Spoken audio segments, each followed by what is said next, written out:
Welcome to prime time, bitch. Roll that intro.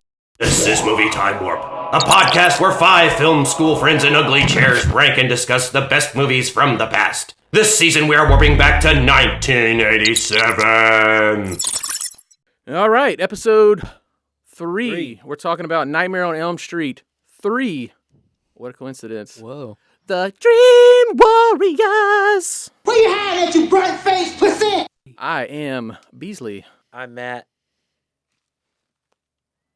Oh, I'm Corey. Jesus, Corey. I'm Jeremy. I'm Anthony Ace Dizzle Scott. Nice. It was released February 27th, 1987. Ooh. I did not find out what the original budget was. I think it was around $4 million. $4 million. Around $4 million. It made $44 million. Quite the the way horror movies were in the 80s. Good dividends. You just made them and people watched them. It still happens today. It does. It really does. Unfortunately, the difference between now and back then is, they would set the ground and now they just copy it. What about a remake of? Can we attach this project to this other thing? Yeah, I can't wait. I can't wait till they make a remake of this. It's just Well, part 3. The Hellraiser one, I'm like, should I even bother? Well, they did remake Nightmare on Elm Street in 2010. Oof. Yeah, it's rough. We But won't they- get into it. They're not 3. They got to make 2 and then 3. Yeah, they skipped 2. They're not. They're They're, just- gonna, skip right they're not over. going to do two.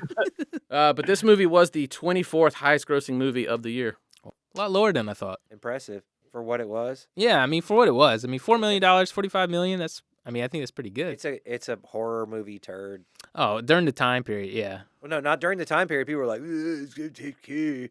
But you watch it. It has some redeeming qualities, but overall it's a It does, but we'll get into that. pile of A poop. big Yeah. blockbuster movie. I think it did really well on VHS, like on rental. So, yeah. That's Well- how I saw it. It's expected at that time. Yeah. So Huge. before we get into anything about the movie, out of all the Nightmare on Elm Streets, what's your favorite? Oh, Top 3, each person. Top 3. top Top 3. I'd say top 3. I mean, there's a lot of movies there. Let's start with Corey. Yeah, Corey. Corey, me and you watched them a couple years ago when you were living in Greensboro. We watched them back to back pretty much. So what do you like? I'm a fan of Freddy versus Jason. That's probably. That's number 1. It's just It's fun. that's probably my number 1. It's just fun as hell. It's such streamlined. It's everything that you would want in that movie. I think. All right, number 2. What's the one that we just a New Nightmare? Yeah, Okay. that's probably one. That's Number one with 3. the knives on the little kid from Full House, right? Not a tumor. Yeah. Vagina not a baby. tumor. Yeah, he had like steak knives. Yeah, I like that one. Boys have a penis, girls have a vagina. Yeah, yeah, whatever happened Freddie to that popped kid. out after that part. Yeah. Whatever happened to that kid? I'll just say the first one. Yeah. But what's the one where like his arms get really big and he's walking down the alley? Oh, That's the first shit. one. That's the first one. Yeah. That's That's the first one. Yeah, that's okay. the first one. I mean, his arms get really long in 5, but for a different reason. All right, Ace. Top 3. I would say the first one, New Nightmare. Mhm. Second, and what's the one where the guy is sitting on the porta potty? That's Jason, yeah. Oh, that's Jason. Yeah, it's your favorite Freddy, though. Yeah, and then I would say the one I just watched. Okay. Yeah, New Nightmare, the original. and then 3. Okay. Okay. But not Jason. What was it? Part Friday the 5. 13th, Part 5? The Okay. enchiladas That's keep part coming 5. back. Okay. Enchiladas keep coming back. Tawana Man has to go take a shit. Yeah, that's my He's in the porta potty. That shit is fucking hilarious, bro. Freddie said, "Bitch." All right, Tyler. Um, Jeremy, what's your 3? shoot. So I love 4. I think it's a cleaner. I love the way it's shot. First of all, I'm a cinematography buff, so I love how 4 looks. Rennie Harlan made that movie look really good. So it's like this version, but like more stylistic looking. So I like that one. I like New Nightmare and It's a Freddy lot more vs. graphic too. Yeah, and I like Freddy versus Jason. I do like 3, but I really love the way 4 looks, and it has one of my favorite kills of all time in it. Which is Oh, the cockroach scene. Oh, I love that one. Then- But two has one of my favorite kills of all time as well, where he comes out of the body. That's really sick. all right, Matt. Freddy versus Jason, because I love it. Yeah. I love it. A New Nightmare, and then Probably 4 because they really got it to the point where it was so graphic. But I have to mention 2 because 2's the one that I saw more than once where I was like, what did I just watch? What is this? Fuck is this? So I probably watched that more trying to figure it out, and then at the end of the day, wasn't. 4's graphic and clean, Yeah. and I like it that way. Yeah, me too. 2 had the best Freddy design, Oh, other than New Nightmare. I like absolutely. New Nightmare. I know it might some people don't like so that look. different, but I like it better. Because he's a demon in that one and not Yeah. really Freddy. I would have to go with original 3, Freddy versus Jason. Okay. We really need to do Freddy versus Jason when we get to It's what is sa- it, 2000? 3. 2003. Wait, it's 3. Oh, wow. Yeah. Anyway, all right. So if we ever warp back to 2003, Which I we're imagine going we'll to talk do. about it. I'm sure we'll get stuck there. All right. 2003. So this movie was directed by Chuck Russell, Yes. and he's only directed 13 movies. Only 13, but at least 2 or 3 are really good. After he did this movie, he did The Blob, which I Which absolutely is love. brilliant. The 88 Love it. Blob is really good. It's fantastic. And, it's got the greatest line of ever. What is it? Ribbed. Oh yeah. Oh yeah. That scene's incredible. There's some really good effects for the limited budget they had. Great cast in it, and it kills kids. And I love a movie that takes a risk in just murdering children. It's not a slow burn, but they continually turn up the burn. The dial keeps And going. it's comedic. It's horrific, but we could. The I'm sorry, Blob we're gonna spend time on 88 that. is really dope. You Yeah. should see it. Watch it's really The good. Blob. He also, his big Smoking. The Mask in 1994, Brilliant, Eraser 1996. fun. Fun. We're going to see a bit quality drop here. It's still a Whoops. big movie with the Scorpion King. Oops. Awful, but Not good. still a big movie. PlayStation 1 graphics.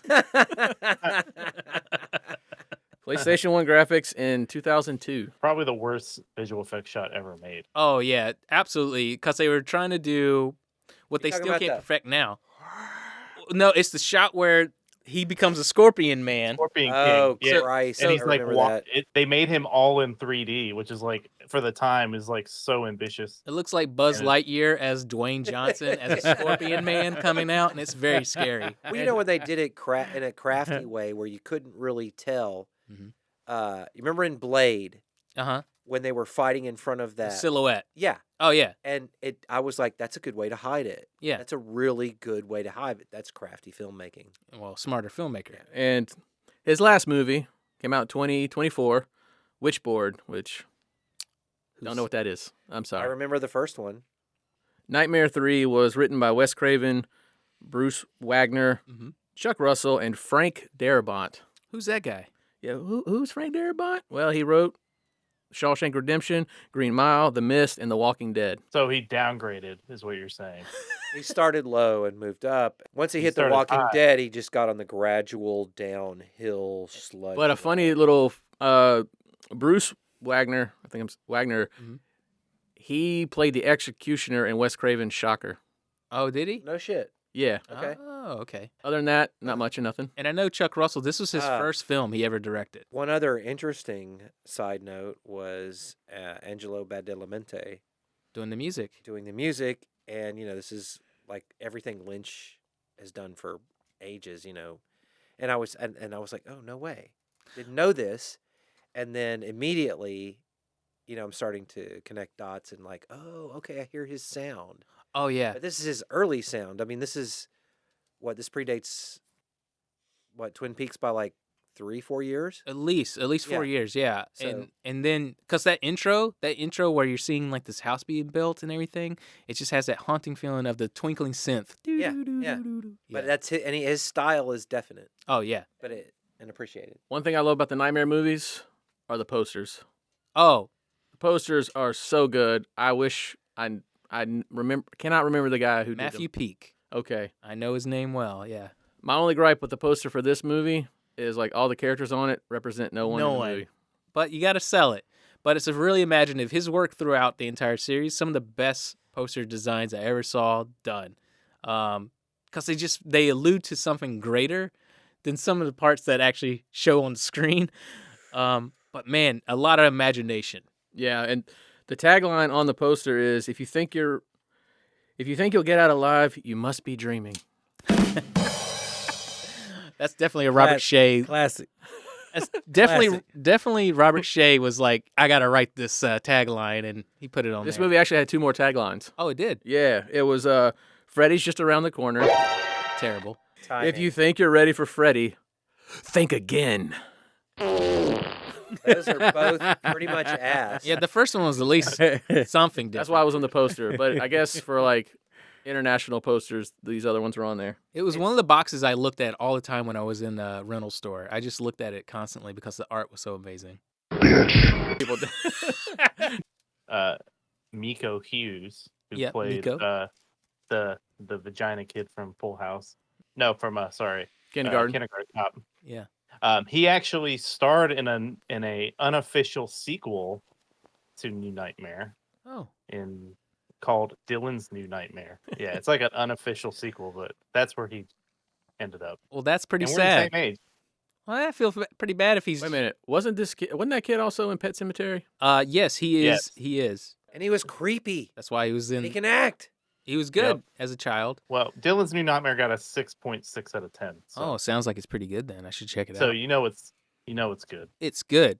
Do you want to know what else is really good? Do y'all want to know? Sure. The number 1 song of 1987. The number 1 song of 1987. What was it? Hit it. What is it? It is Bon Jovi, "Living on a Prayer." Nice. Oh my God. Nice. Not Never Gonna Give You Up by Rick Astley? And- No. Oh And man. dive No. bars have never been the same. Ever again. Everyone, everywhere. Listen to that song too many times. Which song? Bon Jovi. Oh, it was Living everywhere. on a Prayer. Right? Yes. No, Okay. nobody was blasting Rick Astley in the at my bars. prom. At my prom. Sure. In Hold on, 1987. Oh shit! Let's set up. At my prom in 1987. Mhm. It was an all-black cover band. Yeah. Imagine him playing that shit. Did they play Bon Jovi? It was an all-black cover band, and they played the entire Slippery When Wet album. Oh my Oh, that's God. dope. The girl I went to the prom with, my friend Alice, we were standing there talking in a group of people, and all of a sudden, "Living on a Prayer" came on, and she just grabbed me and dragged me Oh man. out to the dance floor because she loved Bon Jovi. How'd that feel? It was totally lame because that was the last kind of music I was listening to. In So you 87. went with a friend. Yes. So not the traditional end of prom. No. No. What was the theme of the yeah, prom? What was it? Was there a theme? 80s dumbass prom that I didn't want to go to. No, what was the theme? Tell me it was something like Had to be like some Lost Boys. I don't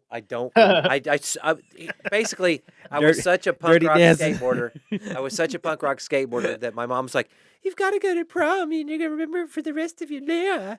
And I was like, "It costs $50 to rent a tux. That's how much a new board costs. This is stupid." I'm not joking.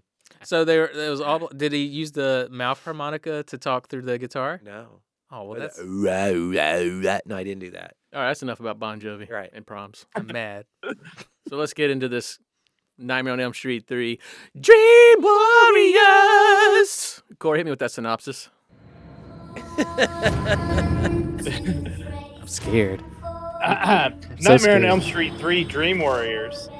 Freddy Krueger returns to terrorize a group of teenagers confined to a psychiatric hospital.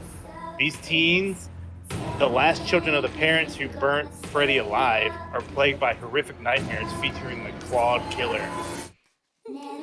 Hold on, let me stop that. Okay.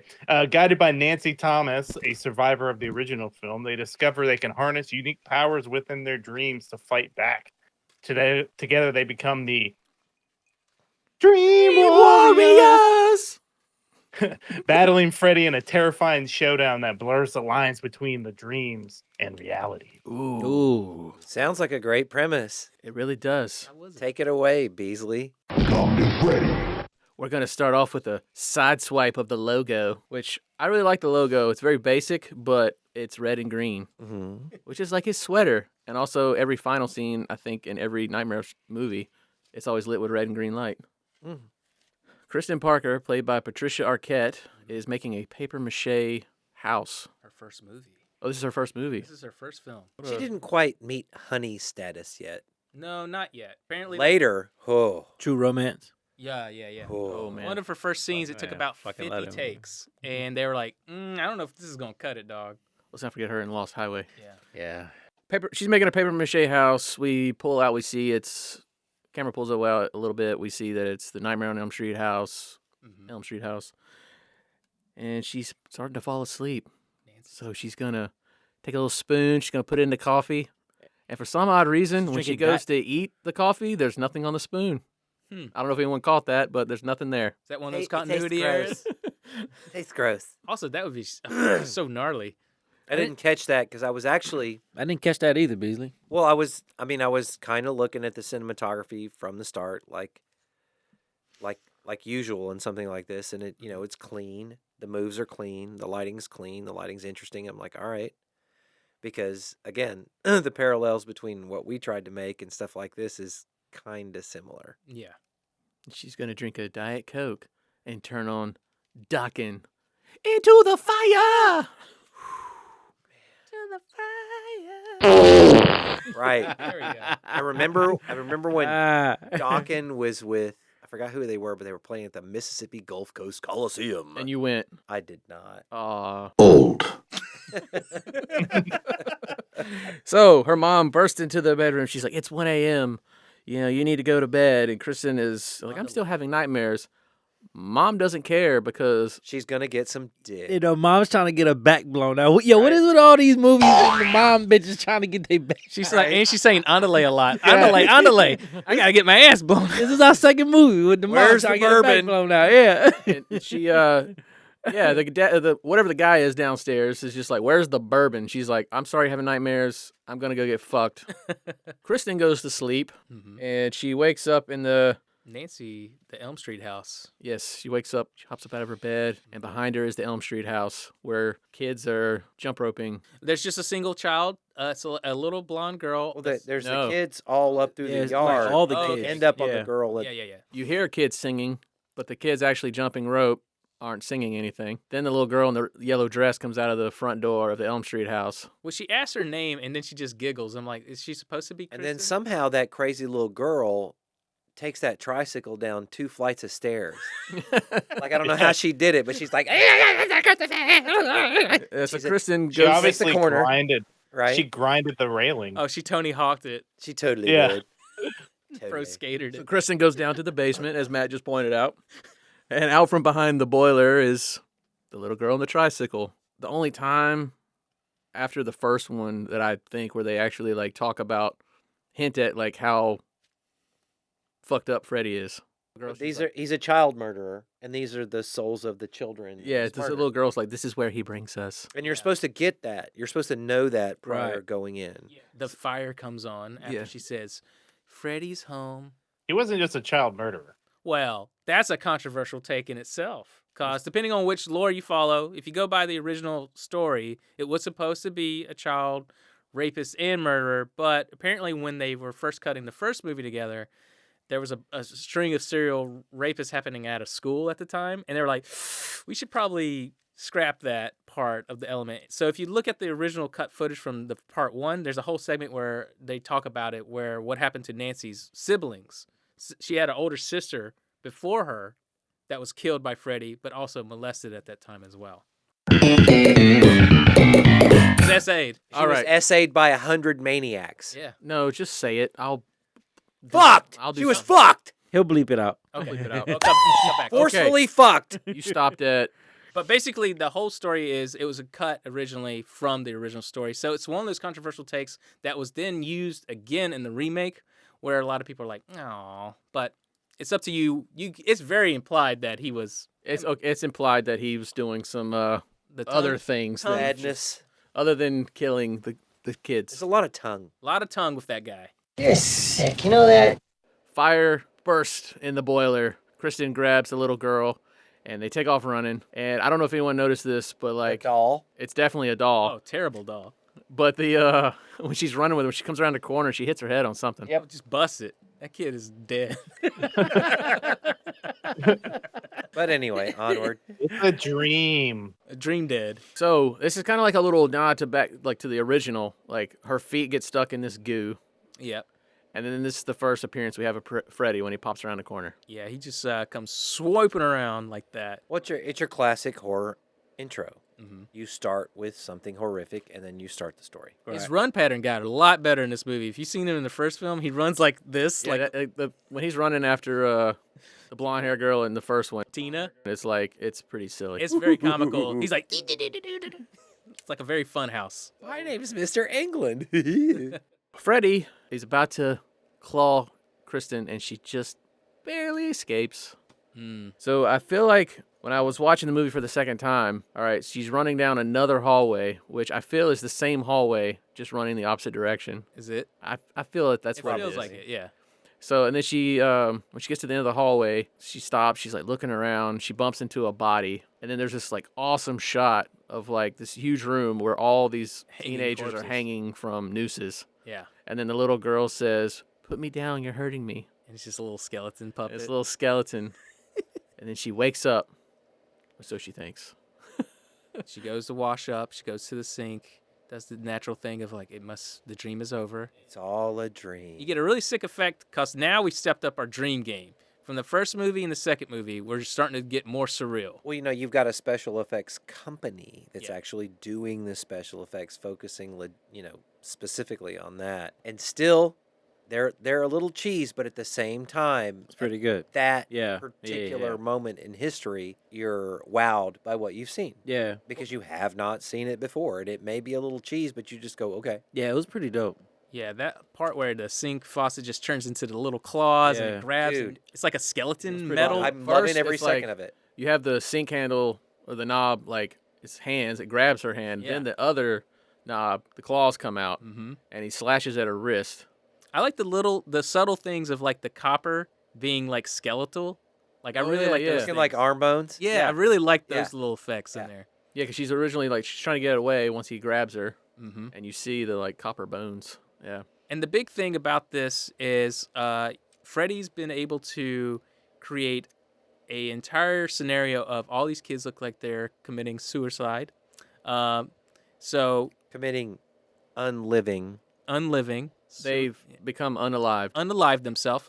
And that's one way that he's been Just able to say hide suicide. all these deaths, which really look really incredible because it's like, oh man, he figured it out. Again, great premise. Huh. Not enough time to tell the story properly. Not enough in-depth script attack to make it work properly. There's another effect in this scene as well. Mm. He appears in the mirror. The two-way mirror effect, yeah. As he slashes her, she wakes up. Yes. Her mom busts in, then she wakes up. Yes, and she looks like she's been holding a razor and cut herself. Yeah, she is holding a razor. Where she got the razor from, I don't know. Well, it's dream logic at that point. Well, there's no razor in the dream. Yeah, but a lot of things don't have to make sense. Well, we said this last episode. It's the 80s. You just go, okay, she Yeah. had a razor blade. Yeah. She must have picked it up. That was the dream scenario. Must have been in the cabinet. Freddy's smart. Freddy's covered his tracks. Well, the mom doesn't even seem to give a shit. She's more like, you're inconveniencing me. Well, like Ace says, she's trying to get her back blown out. Yeah. She does not Well, really at this care. point, she's already had it blown out. Is she? She's still in her dress. I think Dick was in mouth when she heard the scream, and then she. ran. She's in like a nightgown. That's why she's so mad. Oh, she is. I thought she was still in her dress, but maybe you're right. Nope, She's- nope. She was like, and then and then Just stop. she's like, Yeah. hold on a minute. Yeah, so the guys even more matter. Huh? He's I was like, God damn it! I was, where's the bourbon? I was just getting to the balls. Yeah, She's like, right. Here, drink the bourbon. Sit here naked in my living room Yeah, at the fireplace, jacket, Yeah. keep drinking bourbon. I'll be back. I'll be in back. 2 minutes. I'm gonna come. I'm sorry, our night's you ruined. My got daughter that tried to right. kill herself. Yeah. Sorry, guy. You'll just have to blast me out Call me, tomorrow. call me tomorrow. Because I've got her in the mental facility. Yeah. We cut to a wide shot of Weston Hills, which we only see again in Freddy vs. Jason. Just a fun little fact about that. So it's the same place, yeah. Yeah, there's only 2 movies that takes place. Continuity.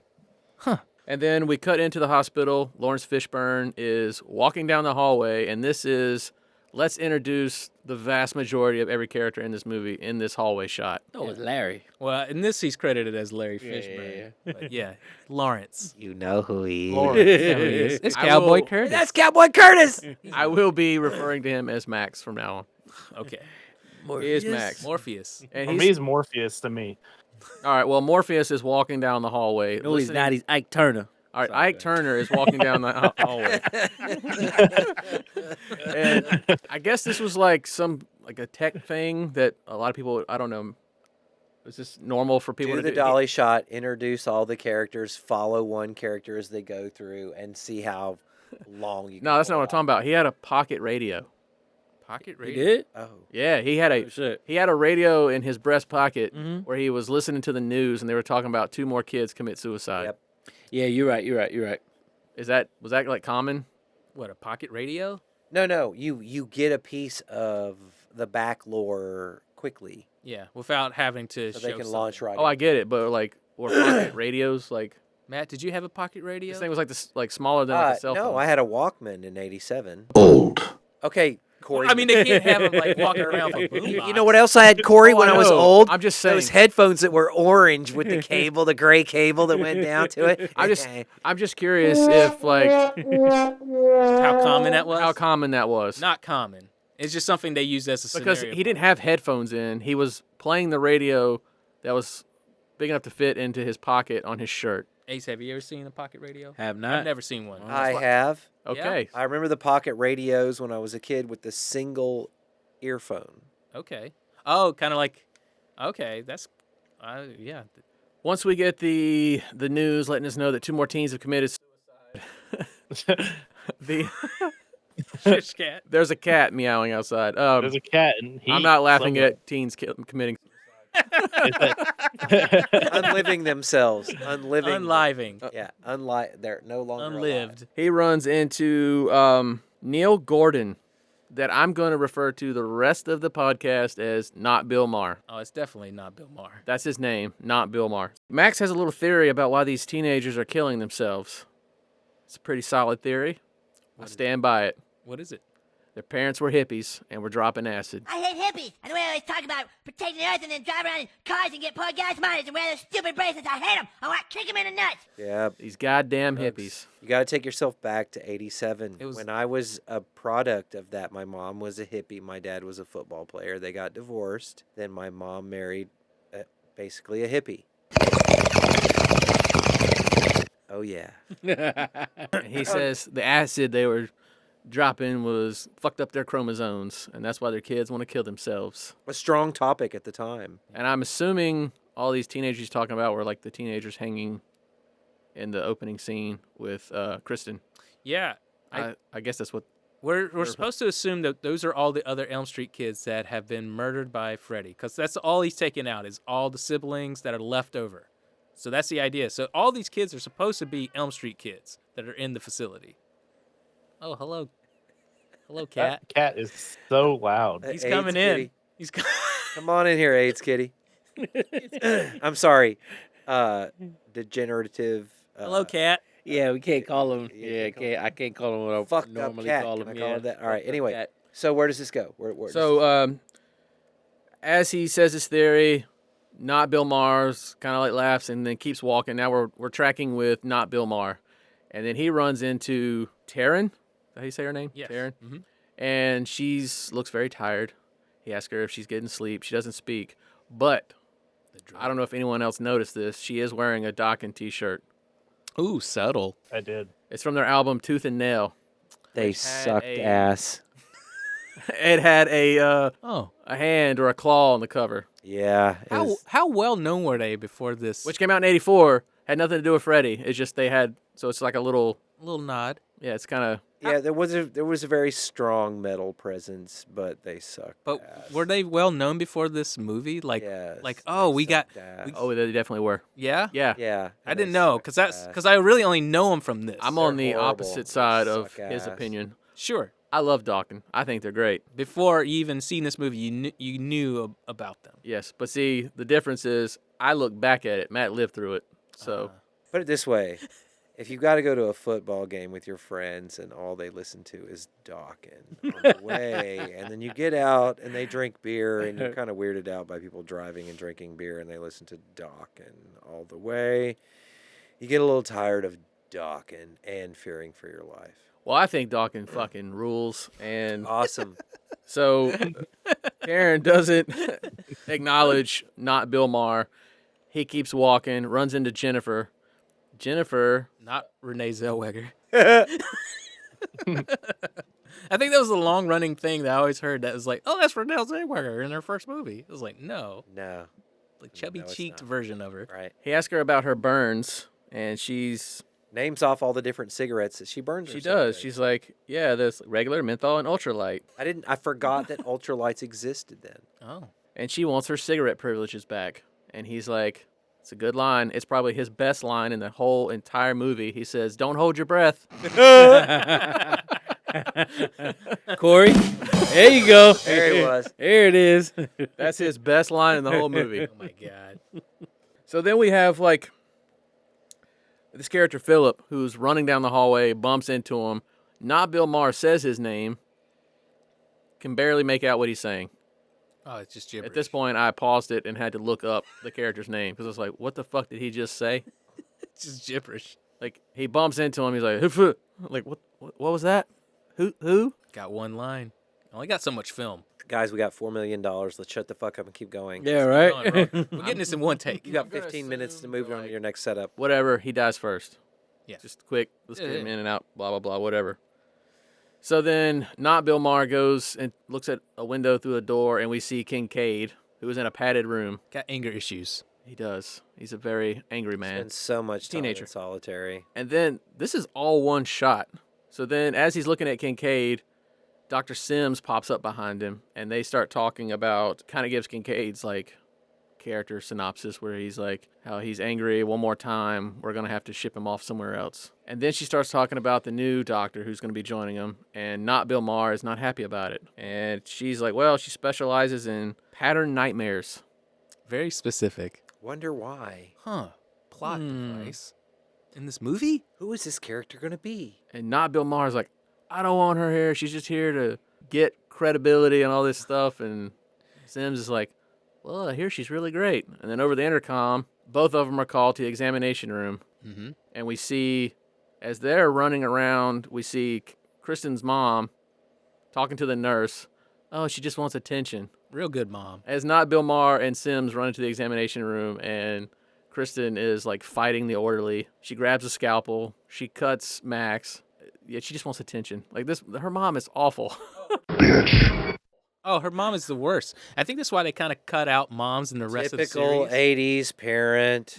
They cut out moms in 4 and 5. Do you remember the dad in Stand By Me? Yeah. They're like, okay, your character is the ultimate dickhead dad. So they made her Andale mom is just the worst. Yeah. Like my kid just Doesn't wants care ab- attention. Uh, Blah blah blah. all these problems she's caused me. Ugh, costs so much to take care of one kid. Did I mention I had a dick in my mouth and then she had a problem?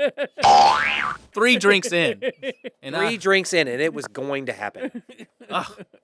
attention. Flash forward 2024 entitled Every White Person. Kristen kind of like backs down into the corner, and she starts singing the Freddy song. Yeah. We all know the Freddy song. Suddenly, Nancy shows up and finishes the song. Everyone turns, looks at Nancy.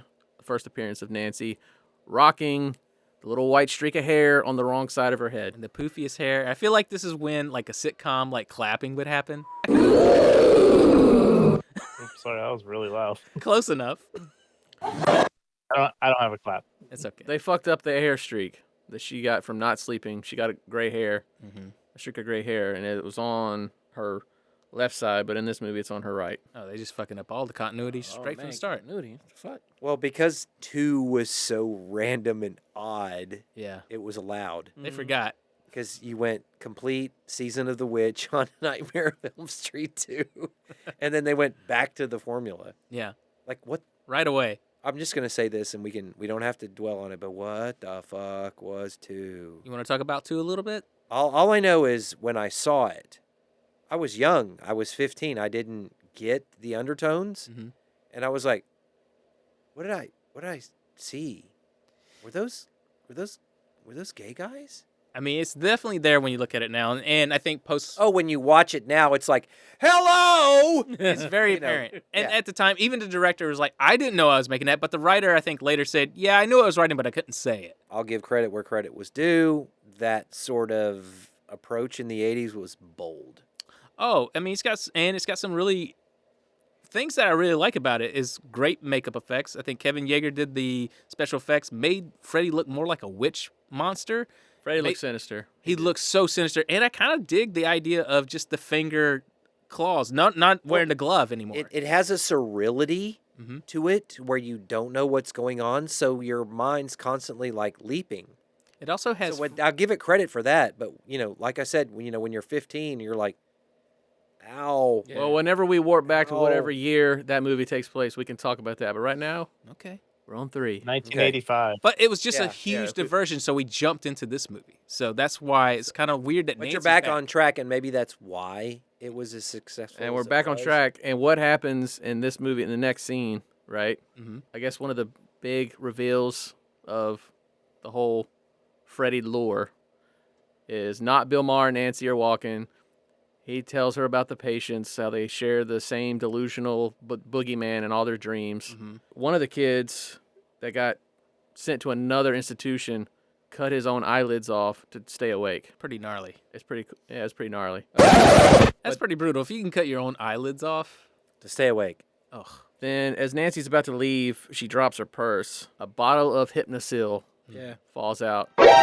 And not Bill Maher picks it up, reads it real quick, and hands it back to her. Yeah. And is it at that moment that not Bill Maher and Nancy may have thought about putting it in her vagine? Because the entire Very film, you're like, implied. are they doing it? Yeah, are they like what are they? There's definitely a romantic angle, but it seems like that plot was completely cut. So there's like romantic shots of at dinner and then at a fireplace, but there is no tongue, no sexual tension. But it was implied heavily that they were sleeping. Because he's smiling at her like, you're right. The whole time you're like, there's a scene that we're missing here. Yeah, not Bill Maher put it in there. Yeah, just maybe. She's like, I can't sleep. But what was she supposed? I'll keep you awake. Okay, she's showing up for a new job. What does she do? She shows up. She finishes the Freddy song, and then she walks outside with not Bill Maher. Mm-hmm. They talk a little bit, and then she's like, "Well, I gotta leave." Yeah, what a first day. Yeah, what a first day at your new job. What's this actor's real 80s name? movie. This actor, Craig Watson. Craig Watson, right? I saw him real quick. Watson. Real quick. I saw him play in another movie directed by Forrest Whitaker called Strapped that came out in 1992 okay, with Onyx member Fredro Starr. damn. He was in. That guy was in that. And he actually, it was about guns, and he was actually selling guns to the kids in the hood. He was selling them. Not Bill Maher was selling them. Yeah. Damn, Sorry, that's a that's deep the only cut. thing I remember him from. I I'm never like, even- wait a minute, he played in Strap, and it was directed by Forrest Whitaker. It was his first movie. Well, you remember from something. I don't remember from shit. Yeah, that's the only thing I remember him from. Yeah, Apparently, he was in Malcolm X too. he was. What happened to not Bill Maher? Is he still alive? He's still acting and stuff you never heard of. He's playing Bill Maher. He's The life story of Bill Maher. He's really hoping that phone call comes in one day. Like, please let me be in the biopic. We're getting old. He's only 5'7". Such a stat. Such a normal stat. Yeah. He's right-handed. All right. I mean, that's the only thing I remember. All right. So what happens? I know, What happens I know, next? I know that was a We're fucking side- up. We're I fucking know up. that was a sidebar. I'm sorry, y'all. Go Okay, ahead. so the next day after Nancy's just had her like shortest day At work ever. Yeah. Shortest first day at work ever. she shows back up the next day. Max is showing her around, tells her like, "Oh, this room here could be your office," which she never goes to an Never office. uses it. He introduces Nancy to Philip, who has this. He's a sleepwalker, and he makes puppets, like marionettes. Yeah, just for fun. They'd be better if they actually let him use anything that had, like scissors or a knife. But they can't let him because. So he's doing it with duct tape. And she's really into him. She's like, "These are really great." But he says something. He's like, "Welcome to the snake pit." Yeah, there's That's a weird line. His area? I guess. I don't know. I think he just thinks this whole place is full of snakes. It's some. Okay. I don't know. I didn't get it. Like he's like, "Welcome to the snake pit." It's like, I think it was trying to be cool. It's like the great line in Xanadu with Tuesdays, Wednesday in the TV edit. I don't know if you remember this or not. What the fuck are you talking about? Welcome to the pit, bro. Tuesdays, Wednesday. Yeah, Tuesdays, Wednesday. Idiot. then Pulls Max on him. introduces Nancy to Kincaid, which is probably my favorite character. Yeah. He Hands down. he's like, you won't see much of him because he's always in the quiet room because he gets punished. Put him in the quiet room, and he's like, yeah, so I don't have to look at your ugly face. And it's like, Yeah. Love Kincaid. You want Kincaid's more the shit. Kincaid. More Kincaid would have been better. Yeah, he was pretty dope. Especially in the sequels. He was ahead of his time. I liked his character. Where you hiding at, you burnt-faced pussy? Yeah, they gave him the good lines. After this introduction, I don't understand why she doesn't meet all of them. It's implied. As they walk out, we see Joey peering through a door. Max and Nancy pass. Joey looks out at a nurse. Joey's horny. Hello, nurse. And she's got a cart. Some towels fall off of it. He goes to help. Then this sleazy orderly guy comes. And he's like, hey, here, let me get that for you. And, like, takes her off. And she's like, bye, Joey. All right. Sleazy orderly guy is like quintessential sleazy orderly guy. Perfect. He's always smoking a cigarette. He's got his chain on. He's like, yeah. Chest hairs exposed. Now, another thing that I thought was interesting is when you meet Joey, right? And she walks off and he's like, the camera pushes in and he's got a tear Drawn on. his face Yeah. that you never see again Pussy. for the rest of the film. And they push in to the tear, Oh, yeah. implying that I think you were supposed to know that essentially he communicates some way, and the only ways he can do is expressing he's himself sad. through art or some other way. But they don't really. They never really go into Nope. it. 80s movie. Implied. He's a sad clown. All right. He's a sad boy who never gets never gets But that is a any pretty nudity. solid, like, setup for two of the kills. Oh, yeah. Which the, Of the course. marionettes and the nurse. So, Yeah. Yeah. we, Spoiler. Spoiler. sorry, spoiler. If you're watching this, there's going to be spoilers. And Tits. We're only going scene by scene. So so, again, weird time for Nancy. So she's like, shows up at work, introduced to two patients, then goes to Kristen's house to pick up her stuff. She talks to the shittiest mom on earth, who is just like, yeah, she only has a problem because I took her credit cards away. And she's like, you can go get her stuff. They're up in her room. No, she calls for the maid. She Oh, has yeah. a maid. And she's like, no. Nancy's like, no, I'll go get it. Goes up there. Those rich Ohio Californians. And calls to the maid like a bitch, I might say. As she goes to grab the suitcase, she sees that Kristen's paper mache house Yeah. that she was making in the beginning, listening to Dokken, one of the best bands of the time. And wait, there must be a link to her and Patricia Arquette. What could it be? She must have an ability, a power. That house looks familiar. How is she doing this? And Not Bill Maher is sitting in his house, looking on his computer, reading about Hypnosil. Reading the intranet. If you want to know what it says about Hypnosil, it's a experimental effective management for psychologic disorders. That cat, man. Damn it, Mr. Jedi! Get out of here, kid. For sedation, where dreamless sleep is considered optimal. Suppression of night terror. So here he's learned something about Nancy. She's suffering from something.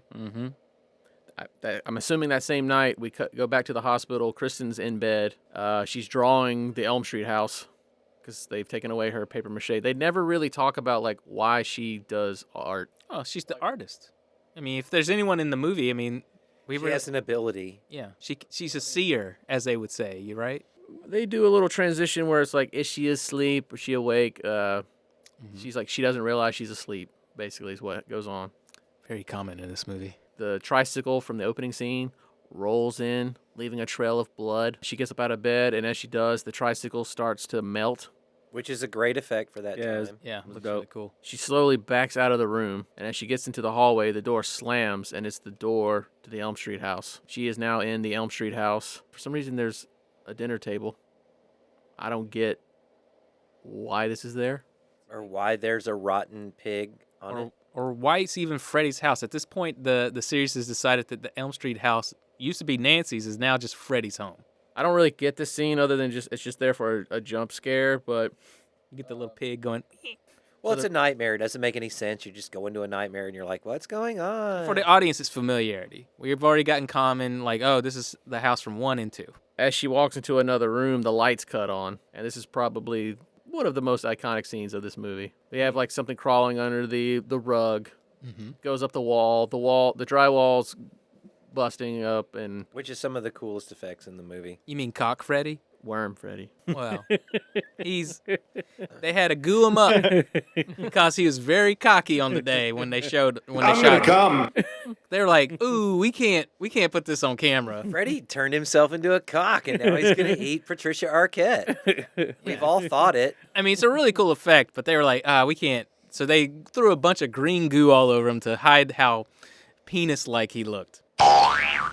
Quite penis-like. He did. And the whole scene where he's eating her by the legs are just, Yeah.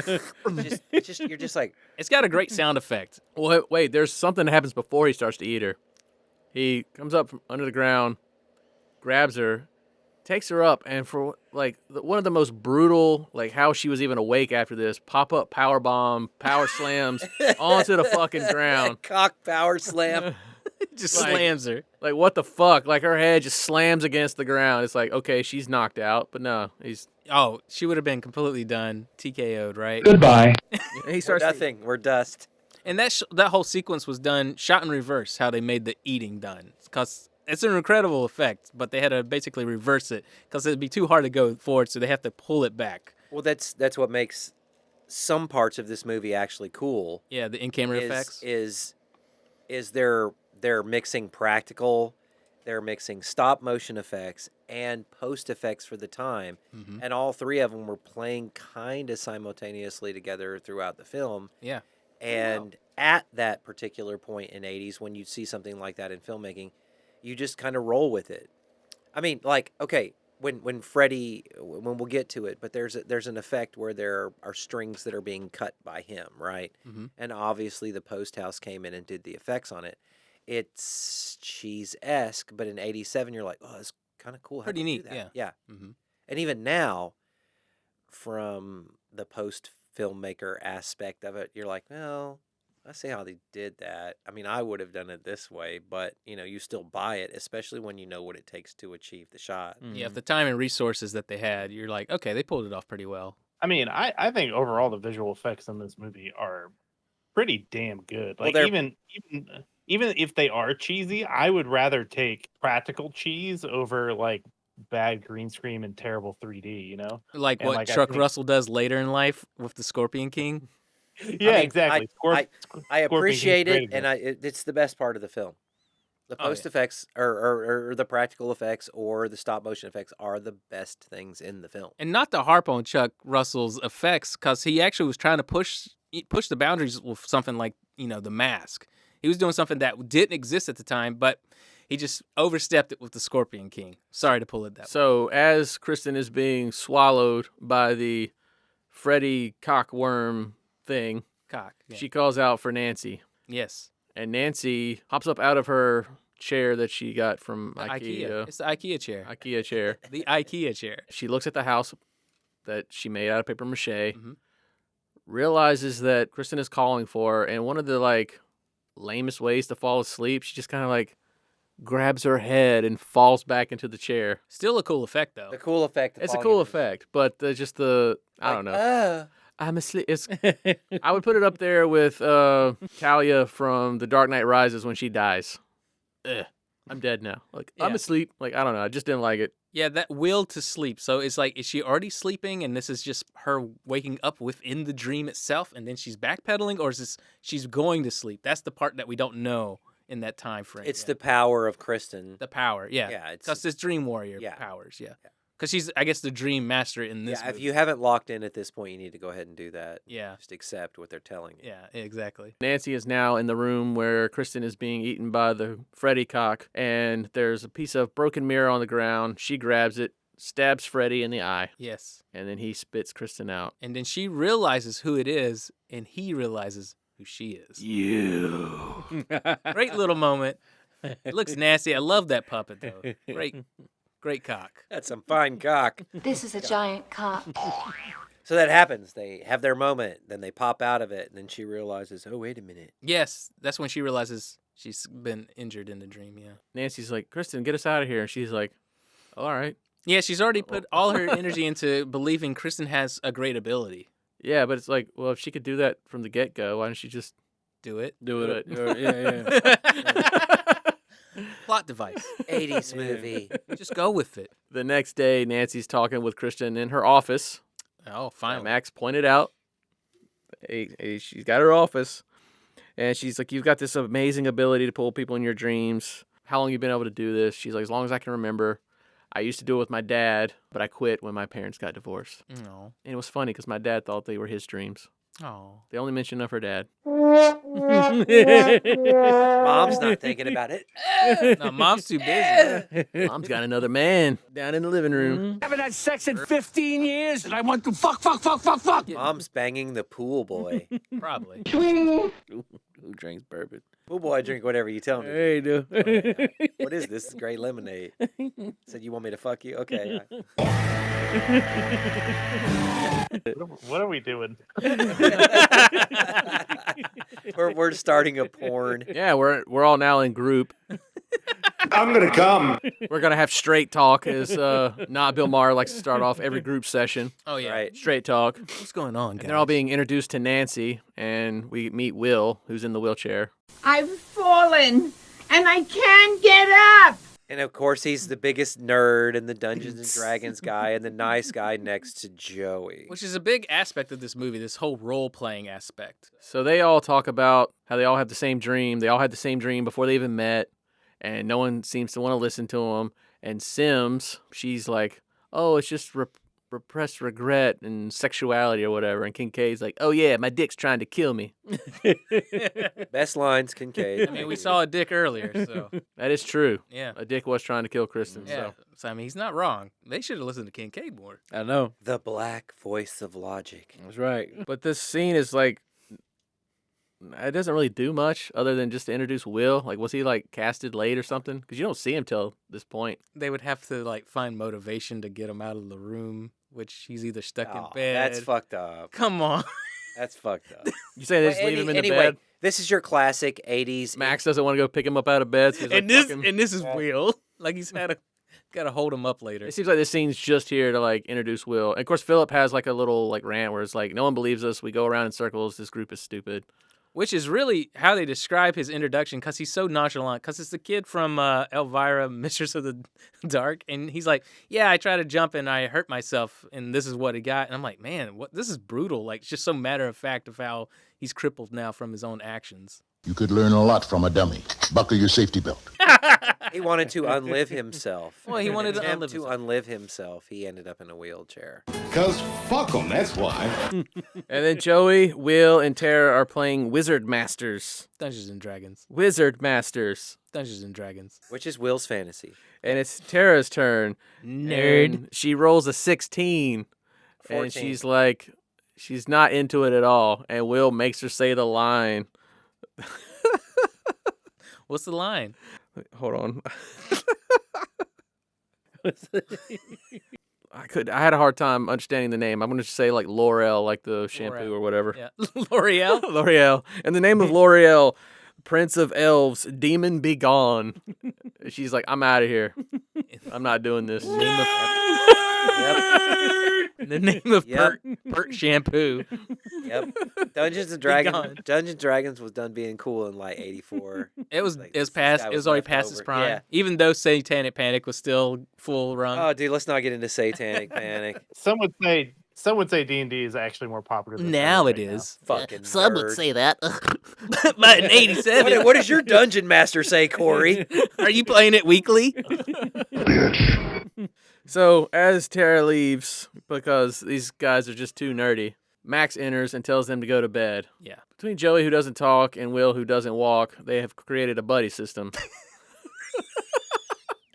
Come on. So wrong. What? One doesn't talk, one doesn't walk. That's what it is. They're roommates. That's what they do. They Buddy got to system. figure it out. Yeah, I do like that they're like taking time out. You know, I'll do this time. You sleep. Will Dude, was their like- weakness is they have found a symbiotic relationship. They sleep in Makes me shifts. feel warm inside. Oh, But Philip and Kincaid have not developed that system. no, not yet. But before we get to that, I forgot about we have to go back to Nancy and not Bill Maher On their date. on their date. Oh, the best Thai restaurant in Springwood. It's the only Thai restaurant in Springwood. Looks like a which makes it Denny's. the best Thai restaurant. And you swear they're going home to put things into things. There's no Thai restaurant in Ohio. There is. It's run by a white dude named Larry. Larry's Thai. Thai Larry's. Welcome. So Nancy reveals that her mother died in a dream. Yeah. Bitch.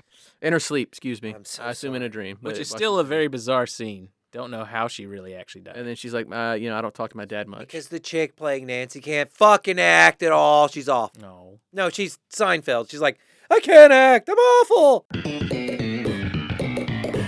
And she says, I don't really talk to my dad much. Yeah. And we're all in great danger because the man that all the patients are talking about is real. And we need to get them all on Hypnosil. And not Bill Maher says, no, that's dangerous. Yuck.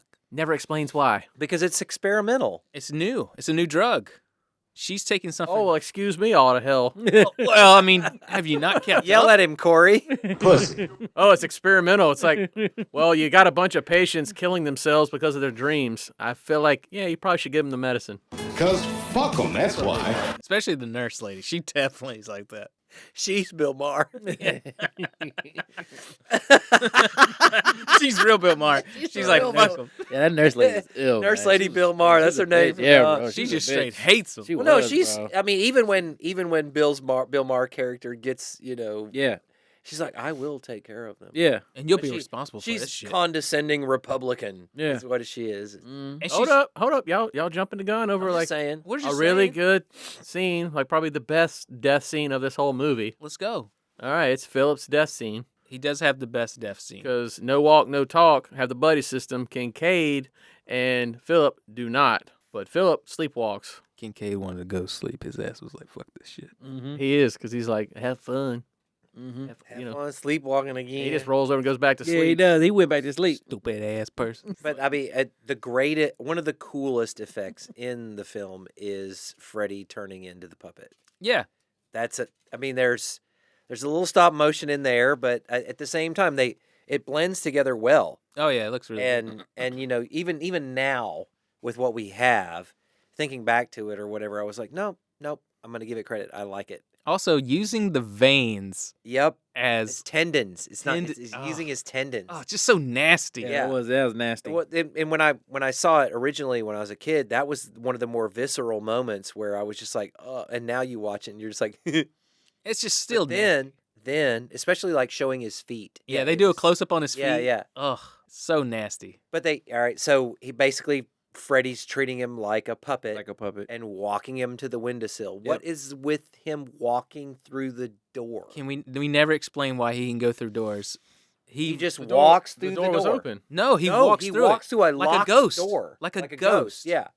Past the And nurse. suddenly he's upstairs on the whatever that is, terrace or window or whatever. Dream and- logic, dude. I guess happens. Freddy can make people go right through doors. with a little bit of that Freddy magic. Well, and Joey sees him up there.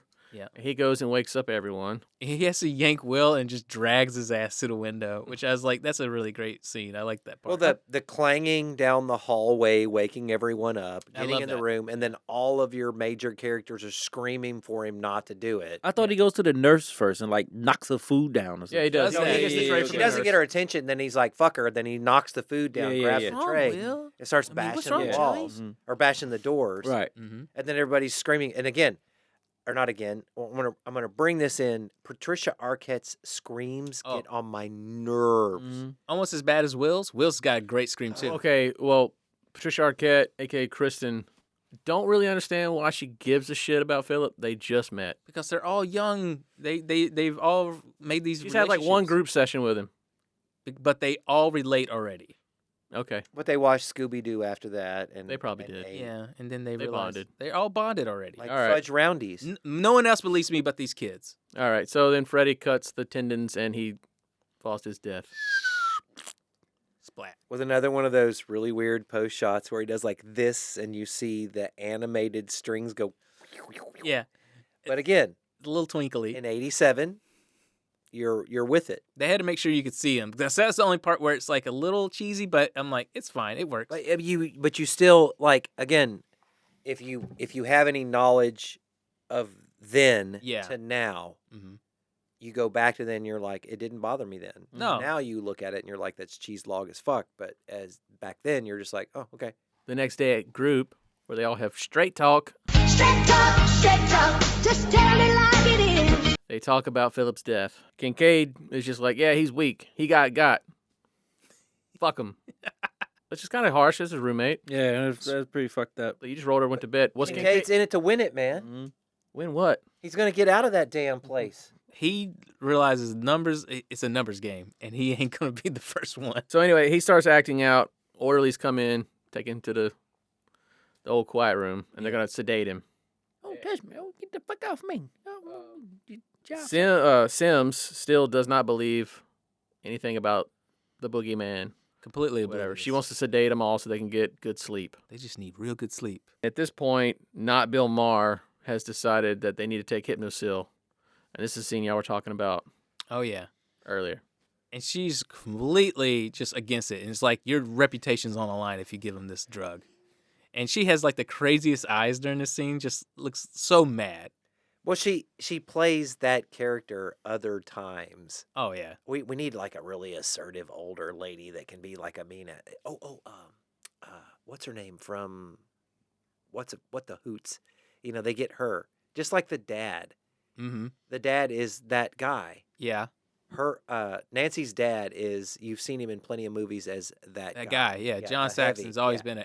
been a B movie that guy. Yeah, I mean, $1 Million Man. He's the bad guy. Yeah. Anyway, And I'm sure she was like on Mama's Family, like just as a mean ass bitch. One episode. we need a mean ass old white bitch in Mama's Family. Ooh, that chick. Who got the favorite good one? Ooh, I got a good episode. I get to play mean She bitch. tells Bill Maher that he's completely like on the hook for all this if the Hypnosil goes wrong. He Right? takes the Right. dive. Yeah, he he'll can do take it. this. It's all on him. He worries All about those credibility. kids. So when Sims walks away, he kind of like gives Nancy some shit. It's Like, on "Ah, you. I hope that it's on me, but it's like, hope you're right. It's actually on you. He's basically playing middleman to all this. Like, it's on me, but it's actually going to be on your ass. I'm gonna rat you out. Yeah. and if Nancy's character or the person playing Nancy could act, you would understand. I'm going to write a confidence. thesis about this and how it's your fault, bitch. So then we're gonna go to it's nighttime, and Jennifer is in the TV room Popular science. trying to stay up. Max comes in, tells her she's got to go to bed. She's like, please let me stay up. He's like, okay, but I was never here. Well, you did gloss over that really nice little scene of just Kincaid saying not going to sleep no more. I really like that because he's just isolated in the room. And then it cuts to that scene. And it's just, Okay. again, more Kincaid. Well, it shows you the fear of Freddy. And And- at least that's a well-placed moment that actually needs to be there in the film. Oh, that's the scariest moment. If you're just isolated, no one's going to save him. Right. But you know this guy's going to stay awake as long as possible. Because Kincaid ain't going down like that. Yeah. No. You wait till later. Mm-hmm. Now we jump over to the Yeah, now Max is like, yes, you can stay, but I was never here. Yeah. And Tara's coming out of the bathroom after taking a shower, and sleazy orderly guy Matt's favorite character. is like, hey, I got the keys to the He's like medicine Billy closet. Zane from Titanic. It's like, I'm the bad guy. Got the keys to heaven, baby. I'm the sleazy Like, guy. let's go get high and fuck. And she's just like, no, I'm not that person She's like, I anymore. don't do that no more. And he was like, hey, yeah, you up, Oh, bitch. wait. What are these? What are these? Just one of those. What are those track marks? Track marks. Oh. We go right back into Jennifer in the TV room. Mm-hmm. Probably the most iconic Freddy thing ever. Well, Zsa Zsa Gabor is on television, first of all. Yes. No. You got Dick Cavett and Zsa Zsa Gabor Yeah. playing along with Nightmare on Elm Street. Yeah. Which apparently she That- had no idea what it was for. She just thought she was on the Dick Cavett show. And like they surprised her with like, all right, and the next scene we're gonna have a new guest show up, and they filmed her reaction. She's like, oh fuck. Gotcha, bitch. So that was all planned out later. Yeah. I'd forgotten about that scene, and it's like Dick Cavett and Zsa Zsa Gabor in the opening credits, and I'm like, ow, my brain. Yeah. Wait, what? And then when it popped on, I'm like, oh, yeah. It's really dope. So Jennifer finds a cigarette, like, To burn herself. to burn herself. She finds a short, Yeah. Yeah. short in the ashtray. But she's asleep. Mm-hmm. She goes up to the TV. She's banging on it. Probably the most iconic scene happens in the Freddy series. But still one of the lamest deaths ever. Well, it's the most awkward death, but How the fuck are you gonna hang from a TV screen? It's the coolest scene, but also the most awkward to explain. And it looks like How is Transformers. it a suicide?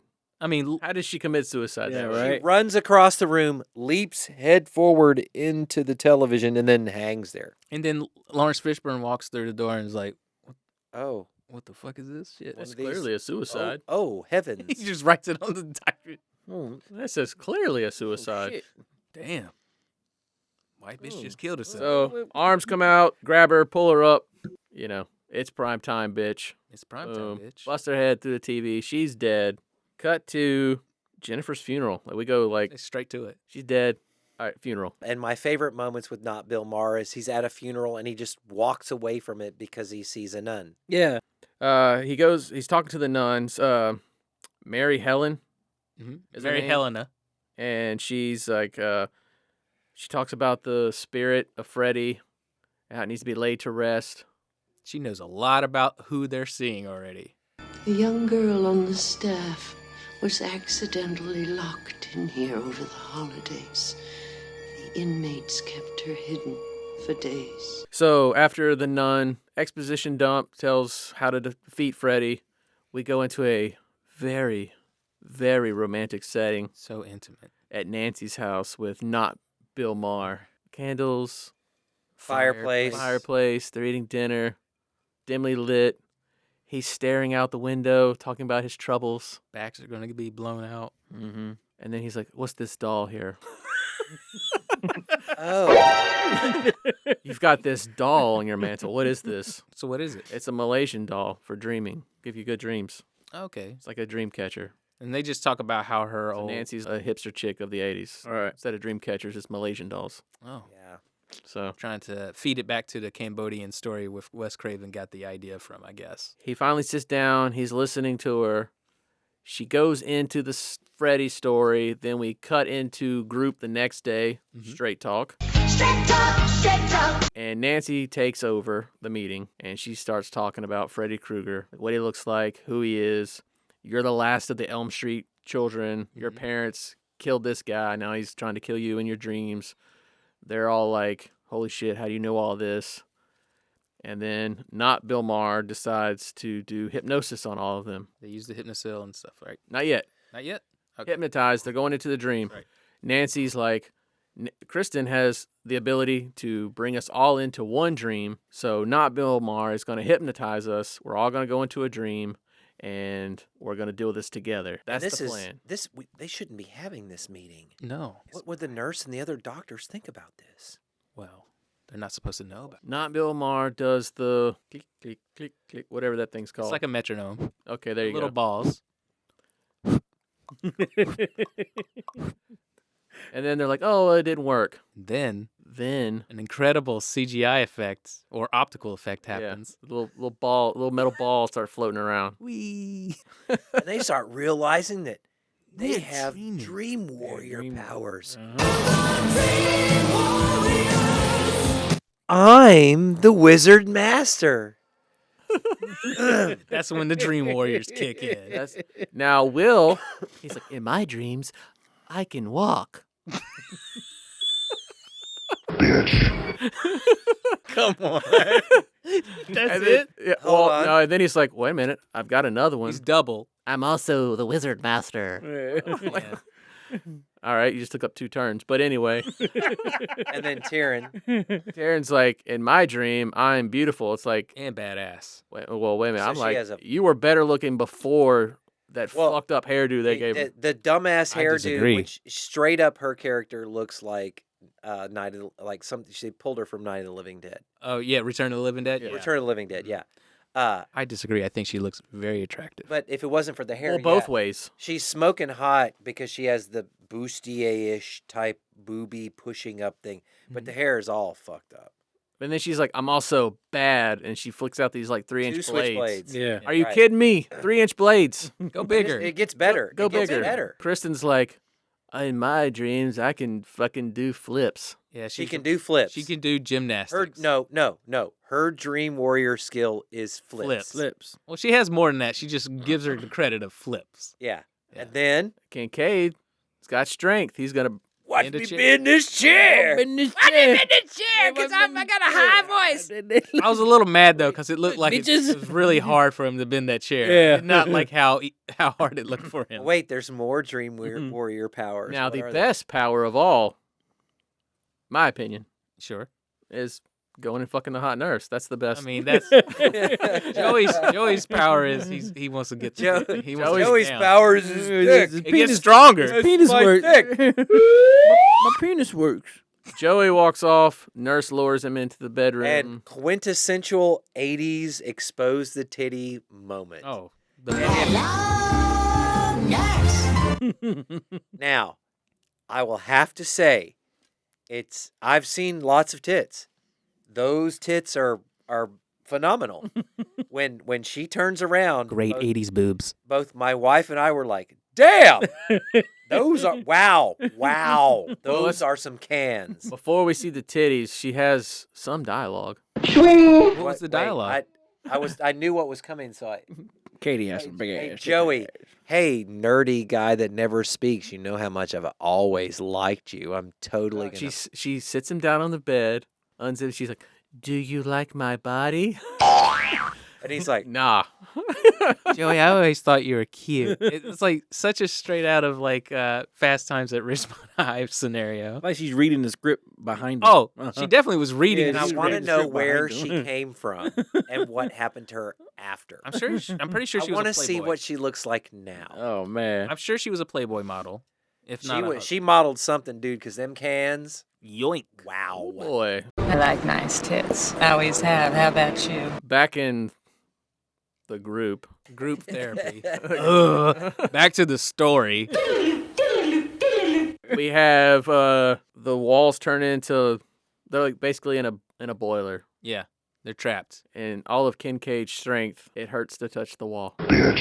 Yeah, he disappears. Well, the walls are hot. They're hot walls. Yeah. You would think one of them would have the ability. It's like, yeah, I don't want to get burned. Yeah, couldn't they just dream like burning doesn't bother Well, me? this burning doorknob burnt my hand, but maybe Kincaid's superpower. But now, strengthened. not Bill Maher. It's totally on board because now he's in the dream with them. Well, he's very confused, but he's on board. Yeah. Back in the real world, Sims opens up the door to the group. They're all passed out. She wakes them up. Joey's in a coma. Joey's in a coma. He's in Because a coma. Freddy the naked chick turns into Freddy. Freddy. And you get the coolest scene.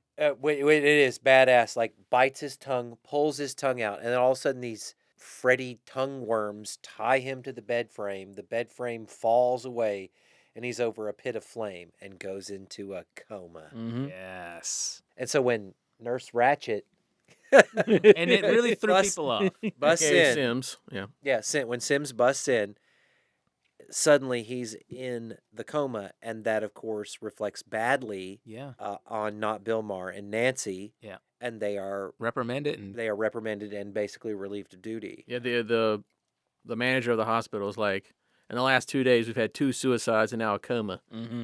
You're fired. I think Nancy's the problem. Like, yeah, Nancy just showed up. Like, what the Kids are Not just- like she can act her way out of it's it. not like she's helping these kids. They're dying. Nancy, go back home. I want to suck your dick. Not Bill Maher runs into Mary Helena again, and that's where he again exposition dump from the nun. She tells us about a young lady that was left over the holidays, locked in an insane asylum, and was raped multiple times by 100 maniacs. That girl was Amanda Kruger. Her child, Freddy. The bastard son of 100 maniacs. This is the most mentally visceral scene in the entire film. It sounds so awful. Well, when she's sitting there describing and the sister's like, and she was raped over and over. I mean, she sells it. Yeah, no, and you're sitting there in your mind going, oh, gross. Yeah, I was like, damn, that's fucked up. Yeah, Yeah. and that's where the movie suddenly becomes more visceral and more horrific, more Wes Craven as it should be Mm-hmm. for that moment, and then it goes back into I ordered this pizza with extra cheese. Yeah. Do insane asylums just let everyone take the holiday? Bro, you heard her explanation. I mean, I guess it happened. I was still not buying it, but the fact that what she's saying, what it does in your brain, what you start thinking is actually more visceral than the entire movie. Yeah. And her delivery is just like, ugh. And to me, that's the darkest moment in the whole freaking movie. I mean, it's awful. Anyway, so not Bill Maher has a conversation with her in the old area of the asylum, And that's where he closed down. Yeah, and that's where he learns. She tells him that the only way to actually defeat Freddy is to lay his bones to rest. They haven't been properly buried. So that's where we lead into them trying to find out where Freddy's body is. And not Bill Maher goes, I have an idea. The only person that might know would be Nancy's dad. Dun dun dun dun. So they go searching for him. Corey. I'll wait. I don't know if I have one. I'll wait for He's got Nancy's dad. So Nancy hadn't seen her dad in years, right? So that's what we're running into. And what is Nancy's dad? Well, he's a cop or a sheriff. Not anymore. Not anymore. He's an out-of-work cop who just hangs out at bars drinking himself to death. You notice his shoulder patch says security guard. Yeah, he's just a he's a security guard. Yeah. Probably works at a mall somewhere. I thought he worked at the junkyard. He had the keys. He did. Wow, it's really bad for him. So I jumped forward, but he does have keys to the junkyard. Well, that's very interesting that he would have keys to the place he works at, and that's where he buried him. It's very weird that you would keep himself that close to that. But he was It's like a cop when they serial killed killer. him. Anyway, Like a serial killer. Huh. Bad cop. But yeah, that's where they find out. And not Bill Maher decides to go and get Nancy's dad and say, "You're coming with me." Well, no, Nancy and not Bill Maher go to confront her dad. And it's been a while. And of course, he's hanging out in a bar. And, well, he's got a shot of liquor just waiting for the conversation. Just let everybody know how much he's over this and doesn't want to talk anymore. He's hiding in his drink. So Nancy and him have a falling out. She leaves in a huss. And then, not Bill Maher, strong arms. Okay. The weakest guy, strong arms. Not Bill Maher has some hair on his nuts because he just straight up rolls up to homie and goes, "We haven't been introduced. My name is blah, blah, blah." Flips the table over because now we've been introduced and is like, basically, bitch, you're going. Yeah. And Which is pretty ballsy, like you said. It's pretty impressive. yeah, and drunk bionic man villain guy is just like, "Fine, I recognize your metal." I've seen him in Enter the Dragon. He's pretty strong. He let Bill Maher just manhandle him like that. That's pretty wild. So next, they go on their missions. This is where the plot splits in half. It goes on an A story and a B story. Nancy goes back to the asylum. I'm going to call it asylum. not Bill Maher tells her to go back and be with Joey. Yeah, they go help out Joey, and he goes off on their little adventure to find where Freddy is. He's got to dump out his liquor. And it says, "You know what? No more drinking for you. We got to get serious." And takes the liquor bottle into the church. So that's where she finds out from Dr. Sims. That's her name? Yeah. That's where Nancy finds out from Dr. Sims that Kristen has been sedated. And this becomes becomes the major issue of the story to drive the rest of the plot going. And while they're doing while they're dealing with what's happening with Kristen, next thing we are finding where Freddy's body is. So he goes off to the church, gets some really great scene. I love the scene where he leaves his wallet and everything, his license, and he fills up the water bottle full of holy water. And they go to find where Freddy's body is, which is at the junkyard. And He tells the priest that he'll reimburse him. And leaves his driver's license. He gives the priest his driver's license. And, "I'll be back." You see the priest's face? Just His like, face? Like, dude, fuck is with this guy? Who leaves their wallet? Well, the priest's face made me laugh. He's like got this. your license. Is that a thing? Fuck.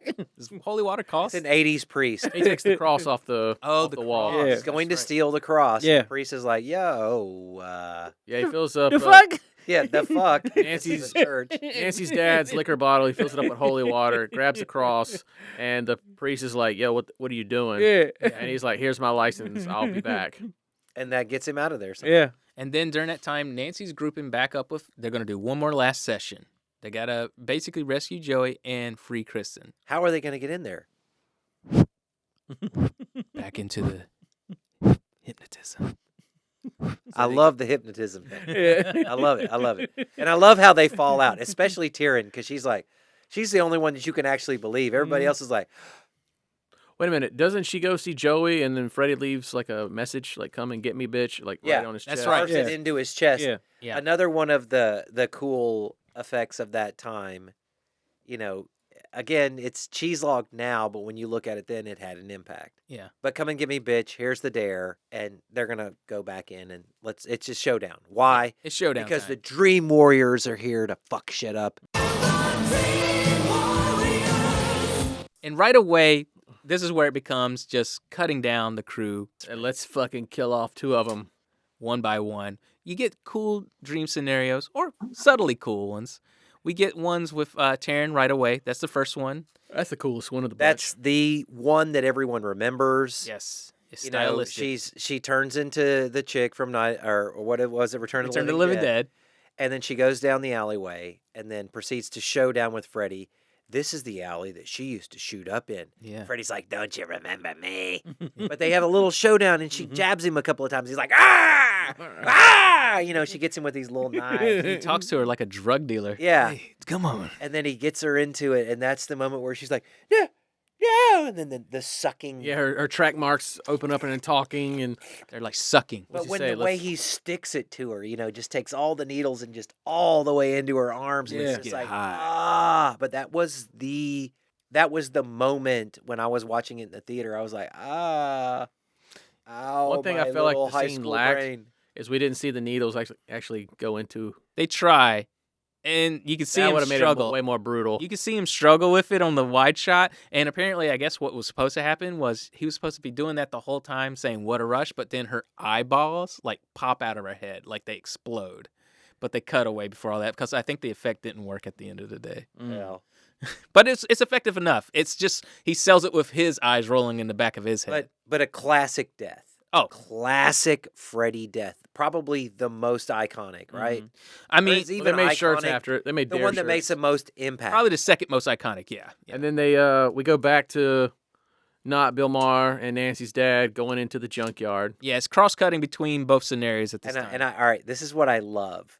I love the shot as they roll into the junkyard because you go, whoa, what a junkyard. Because, like, the cars are, like, specifically stacked on each other.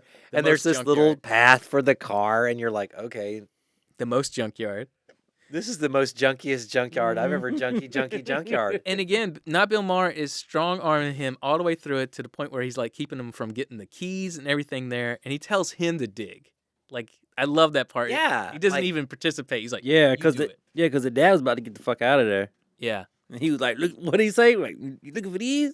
Yeah. Yeah, too bad, bitch. And you would think the guy that was like formerly a sheriff would like have a nice vehicle, but I don't know if anyone noticed. He's driving in like a pretty like stock Nissan Frontier. Yeah.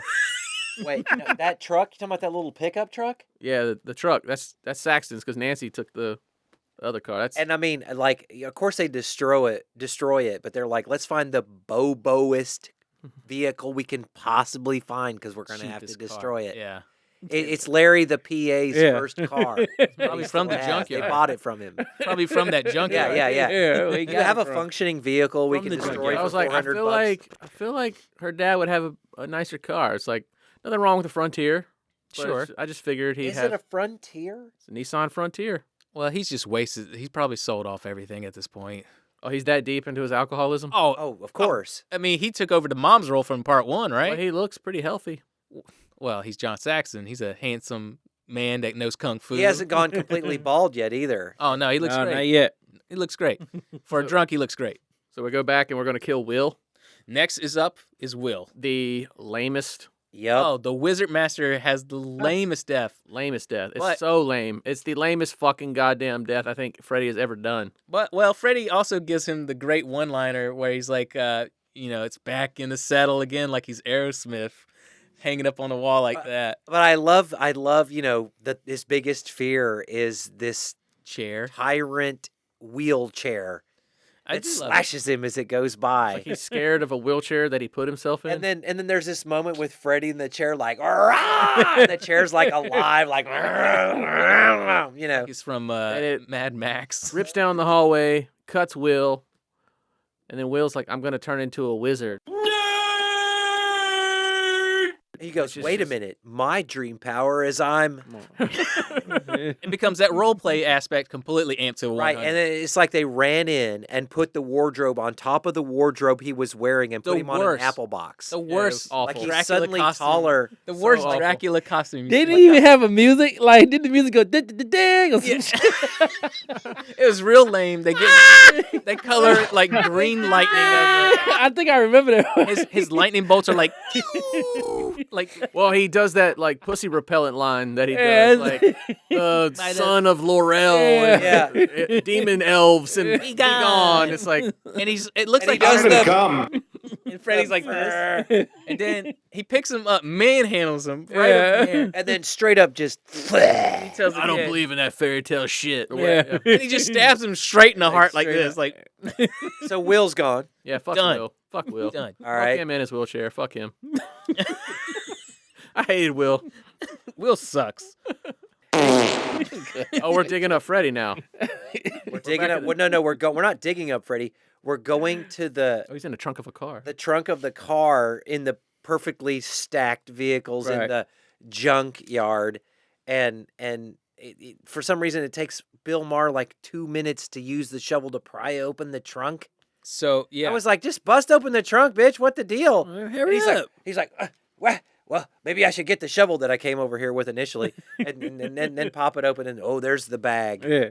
so they find this like this hanging door that they go through, they travel through, which is a pretty cool This is effect. again cool effects, very imaginative. Yes. And the only saving grace of the film because it was basically penis log as far as being written. Well, we're In back my in the dream opinion. world where they found the door, but Yeah. we forgot about Kincaid's Kool-Aid moment. Oh, he just burst through like Kool-Aid Man. He does. He's got the red tank top on. He busts through there, and he's It's like, not just the red tank top; it's the fucking suspenders and the fact that he looks like a wrestler. Yeah. Yeah. Like busts it's through the just wall. it's me, Kincaid. He's like, kisses. That's right. He says, "Cougar, come out, you pussy." Right. And then the door shows up, and then Yeah, he gives him the entrance. Wait, you shouldn't say that to Freddy, Kincaid. That's not the only one we missed.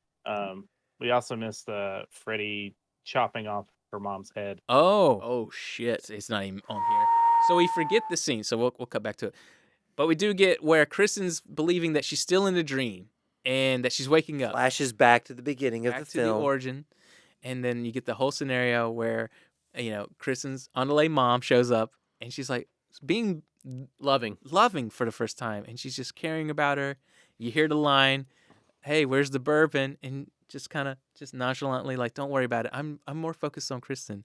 Then you get this incredible scene. Kristen's mom is pulled out, and then Freddy shows up, and I asked where the fucking bourbon was. And you get to show off the one time her acrobatic skills of being able to run up the wall like she's in the fucking No, it's Matrix. more than once. She does it more than once. But this is her showtime. I will say this is probably, other than the tendons, this is probably my favorite visual effect. Oh. After they cut her head off, because she talks to her with the severed head. He's holding her severed head, and she starts talking to him. Yeah, but it's like she starts talking shit. it's actually for the time? cheesy as all these- for the time. Even now, it's like not like Yeah. for practical effects and green screen stuff. Like I think the head looked amazing. Well, it was I mean, it was close to flawless for the time. It was just funny that her sliced off head was all segmented and like it didn't look sliced off. It looked like it'd been pulled off. It doesn't matter. Yeah, but it looks great. And Corey's right. Like that whole time I looked at it closely and I'm like, this ain't bad. Yeah. And she turns into her old mom when her head's been cut off, where she's like, "You basically fucking with me, getting dick down." Like, Come get ready. 80s hot mom. Yeah. Like now I'd be like, her mom ain't so bad. Yeah. Older I get, I'm like, mom's looking I pretty can good. see why, I'd be the, hey, where's the bourbon? Because your hair is fucked up.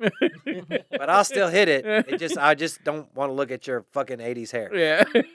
You got a daughter upstairs? All right. Where's the weed at? So they have weed and the bourbon. Put a bonnet on. Fucked up hair, and I'll bash it. So they have a tussle. She escapes. Then they finally meet back up, and that's where Kincaid busts through the wall, and he says his line. Oh yeah. Is that what he said? Kincaid, I could kiss you. Go ahead. And she kisses him on the neck. Oh, Do you remember this? The back of his neck. Yeah. Mm-hmm. Behind Back his there ear. with all the little baby hairs. Yeah. And you get to see the hanging door, and it's basically the boiler room. We go into Freddy's lair or the boiler room, whatever you want to call it, and that's where our team of Dream Warriors that still are on the roster see Joey hanging again, still in that scenario where the tongues are holding him in place, and Freddy comes up with his claws slicing up and just talking to them. They're like, "Let him go," and he gives a great little line with taking his hat off. Your wish is my command. And I love that scene. I don't know why. Wait, no, don't let him go. And then we're gonna What let are we him gonna go, do now? Let him go really slowly so Nancy can go down the pipe and like get Kincaid down can there. hold the pipe up. Barely. I was like, this is the weakest strong man I've seen. It's like, why isn't Kincaid going to grab him? Why? Anyway, The strongest guy go. and Kincaid goes last. Yeah. He's got to hold that pipe.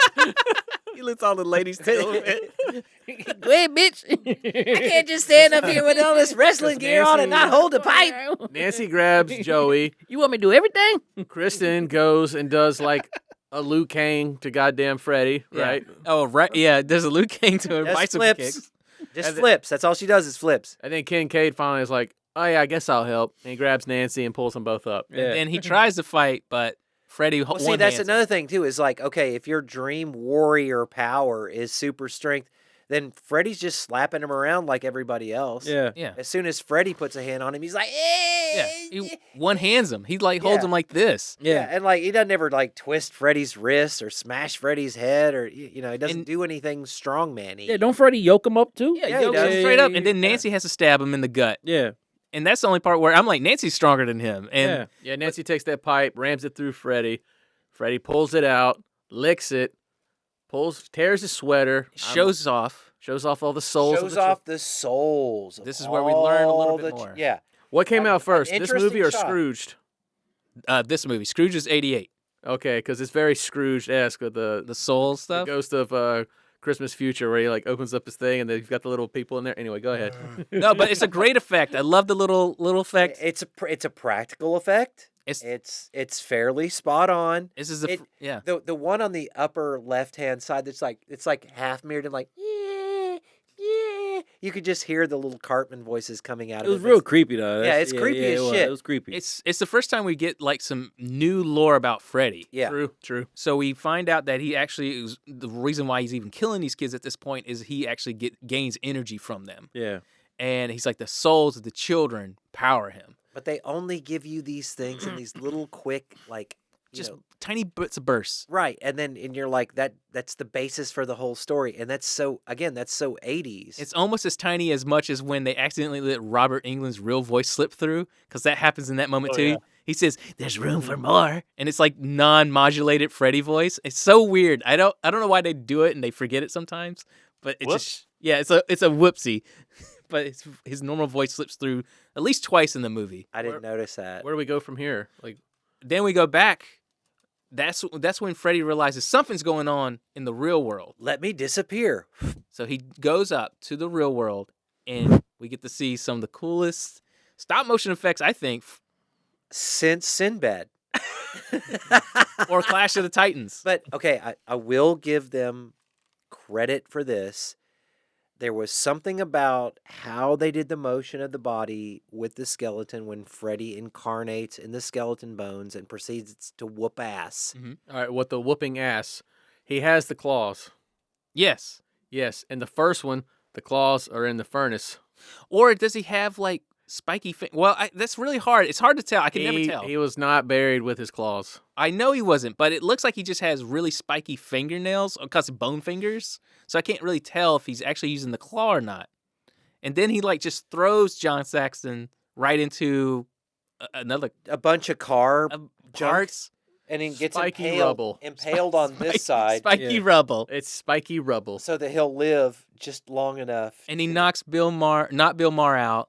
And then we get the funniest moment where he's like, "Yay, skeleton!" And then he just goes. Clunk. Well, no, I love when the skeleton's throwing the dirt on not Bill Maher. He only does 3 shovelfuls. Enough. But I in their credit for those who did the stop animation, it's pretty damn good. Right. Yeah. You know, it seemed in fairly well. And when he's fighting Not Bill Maher with the shovel and stuff like that, it's timed well. It's not. Yeah, it looks really not good. awful. It looks really good, and I never hear anyone ever talk about it, but I'm always impressed with how well they did it. Yeah. Yeah, it looks good. And then you get the great little gesture of hurrah. Yeah. And then he disappears, which is such Freddy's house. Yeah, like I could never see Freddy acting like this, like him raising the house. But I guess in sequels we do see he is kind of a fun guy. No, Freddy is a bit hip hoppy. Yeah, this is like the beginning of Funny Freddy. Well, he does do a hip hop album in the next one with the Fat Boy, so maybe he is maybe he is. What's the next scene? We're in the Hall of Mirrors, right? Well, then we get back. Yeah, they're stuck in the Hall of Mirrors. They're still looking. They reunite with Joey, and they're like, "We found him. We got everything." And pulled him out. All of a sudden, they're being sucked through these mirrors. Again, another nod to their post effects and how they were pulling them into the mirror. Pretty trippy. I was, a lot of times with something back then with the stuff that we've done over time, especially Corey. All right, how does that effect work? Yeah. Like, in my mind, I'm like, I know how the effect works. I know what we need to shoot to do that, but I don't necessarily know how to put it together. Yeah. And then I'll say Corey, and Corey will go like, great, Matt, you can suck my ass. Thanks a lot for putting 14 hours of work per 2 seconds on me. You're great. But Corey gets the concept. So I get the idea of the construct. Corey gets the idea of the assembly. Yeah, And when looking at that, you appreciate it, right? I mean, it looks really cool. It reminds me of a very more subtler one at the beginning where the IKEA chair. I didn't even think about it, but I saw a clip of it today, how they did that effect. They just cut out a hole in the chair, and then they sunk a hole in the set, so when she fell through, she just fell onto a pillow all the way through. Yeah. And I was like, such an easy concept. Brilliant. It's easy. And they probably did essentially the same thing. They probably just had cutouts, and then they did that optical effect of making it look like a mirror later on, for when they're getting pulled through. And I don't know whether they had video toaster back then. What were they working with, Corey? A little warpy. I don't even know. It's like you think about that stuff. It's like you're still cutting film on this shit. Like, oh yeah, it's like it has to be optically done. So Yeah. it's like it's a mixture of some sort of keying via like luma keying or green screen or something like that on top of warp effects, optical effects. Yeah. Like I don't even know. Like I don't even know how. Yeah, I got stumped there. The other ones didn't stump me, but when I got there, I was like, wait. How did he do it? Yeah. But I'm thinking backwards to their technology, not to the way we would do it now. Mm-hmm. And then Joey has to scream, or he finally uses his power. He uses his power. The power of voice. And then what is the great line? You found your dream power. Jesus Christ. And they all hug. And he hugs. And Nancy's father shows up. Like magical dust. It's very funny. I love this scene. He picks him up. Like it's the worst optical effect after the best one shows up. He just kind of like halfway zooms in, floats down. He's dead. He's dead. I made it to the other side, baby. Like the other side? Yeah. I'm sorry, my acting can't pull any intensity into this scene, so you'll have to say everything, John Saxton. And then they hug, they embrace, they finally reconnect. And then John Saxton stabs his own daughter. But no, wait, it's Freddy. And then you get the twist. And while they're struggling with Nancy's death and Freddy still having power, Not Bill Maher finally comes out of his days. Not Bill Maher. And he comes to save the day. He that holy water on He us. sanctifies the body. He makes it hollowed ground. Hollowed ground. Right. He makes it, and then we see the coolest thing with Freddy getting like best effect Yes. of the fucking year. Yes. I remember it in the theater going, now that's a good effect. Yeah. And I could not, for the life of me then, and I was just on the edge of wanting to start to make film, that I was like, how did they do that? We just kind of went over it, but like, they killed off Nancy. Oh, Nancy's dead. That's pretty ballsy. Yeah. No, I was glad. Matt's glad, The but best she scene, is the like, best final girl. scene of her acting in the whole film is her going, So Nancy dies. nailed it. Not Bill Maher kills Freddy. A dude kills the slasher, which is very rare. That is pretty rare. Pretty rare. And it's an old random guy. Oh, hey, not Bill Maher's not old. He looks. He's in his 30s. He's Bill Maher. You're in your you're 40 yet? I'm almost 40. Yeah. He's younger than But you it's in not that. like a young, nubile It's the person. 80s. Everyone looks 10 years older than they actually are. Yeah, cigarette power. He just made him older. The hairstyles and the clothes didn't really help him. But like this random dude who just found out about all the shit in a week kills. He's a motherfucker that can, He's right? the one that fucking Hey, aces right. it for everyone. He kills him, and you're like, wow. And then the next day we're at her funeral. Yep. Yeah. The next day they organized the funeral and everything. Even though her dad's dead. And not Bill Maher's all marled up and He's all got his fucked up arm and in a shit. sling. Yeah, he's all fucked up. Everybody's all sad. And what Everybody's happens? looking down. What happens? And then you get the Twilight Zone type ending where he walks by and sees Amanda Kruger. No, she's standing. He's stands standing there, at the walks funeral. behind He's a standing. tomb. And then he walks off. And then he no runs one away sees again. him. Yep. Yeah. And then it really Was it her? that was his mother. His mom. Holy shit. And then what? You're with not Bill Maher for the last bit of the film. He's like la la la. And he's got the house still, which I He thought was very does, strange. and the doll. And the doll. Because he loved Nancy. We just never got to see. We never them. saw it. We never got to see her wreck. Okay, but Yeah. see, they're not family. Her dad's dead. Her mom's dead. He like broke into her house and took that shit. He's got the paper mache house. He's got the Malaysian doll. He's not her family. The funeral. How did he get into her house? How did he get that shit? Stole all of it. Broke in, stole it. Probably some of her panties, maybe. Yeah, he did. Oh, he's a freak. Yeah, he probably did. At this point, he's freak. Mm. He left all them kids. He left all them kids sleeping like he never had sleep problems. Not once. So, as the camera pulls back a little bit, I think the light cuts on in the Elm Street house. Cut to black. We're the Dream Warriors. It's awesome, Matt. You like that song, Matt? What was your favorite song? Might I just conclude?